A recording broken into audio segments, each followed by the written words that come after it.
கொடைக்கானலில் சில்லறை தர மறுத்த சிப்ஸ் கடை வியாபாரி மீது சுற்றுலா பயணிகள் தாக்குதல் நடத்தியது பரபரப்பை ஏற்படுத்தியுள்ளது. கடையில் இருந்த பொருட்கள் அடித்து நொறுக்கப்பட்டு சேதப்படுத்தப்பட்டதால் சம்பவம் நடந்த பகுதி களைபரமாகி போக்குவரத்தும் பாதிக்கப்பட்டது. என்ன நடந்தது என்பதை விவரிக்கிறது இந்த செய்தி தொகுப்பு. திண்டுக்கல் மாவட்டம் கொடைக்கானல் சர்வதேச சுற்றுலா தலங்களில் ஒன்றாக இருந்து வருகிறது.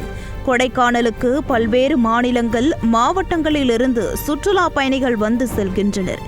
அப்படி வருபவர்களுக்கும் வியாபாரிகளுக்கும் இடையே மோதல் ஏற்படுவதும் வாடிக்கையாக இருந்து வருகிறது.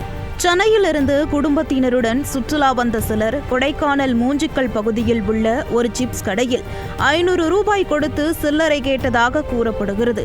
சில்லறை வேண்டும் என்றால் ஏதாவது பொருட்கள் வாங்கினால் சில்லறை தருவதாக அந்த கடைக்காரர் கூறியுள்ளார்.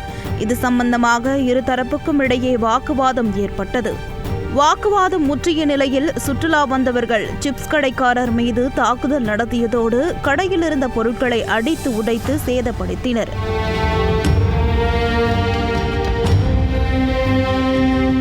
மோதல் சம்பவத்தை பார்த்த அப்பகுதி வியாபாரிகள் இரு தரப்பினரையும் சமாதானம் படுத்த முயன்று உள்ளனர்.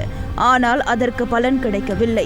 பிரச்சனை முற்றியதை அடுத்து அங்கிருந்தவர்கள் போலீசாருக்கு தகவல் கொடுத்துள்ளனர். இதனை அடுத்து போலீசார் அங்கு வந்த பின்னரும் பிரச்சனை முடிந்த பாடில்லை. வாக்குவாதம் தொடர்ந்து கொண்டே இருந்தது.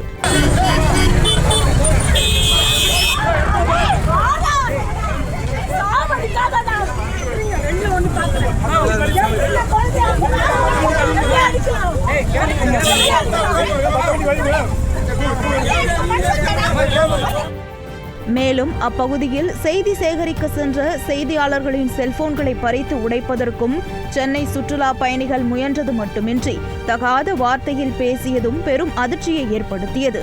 சிப்ஸ் கடைக்காரர் சுற்றுலா பயணிகளிடையே நீடித்த பிரச்சனையால் கொடைக்கானல் முக்கிய சந்திப்பான மூஞ்சிக்கல் பகுதியில் போக்குவரத்து பாதிக்கப்பட்டது.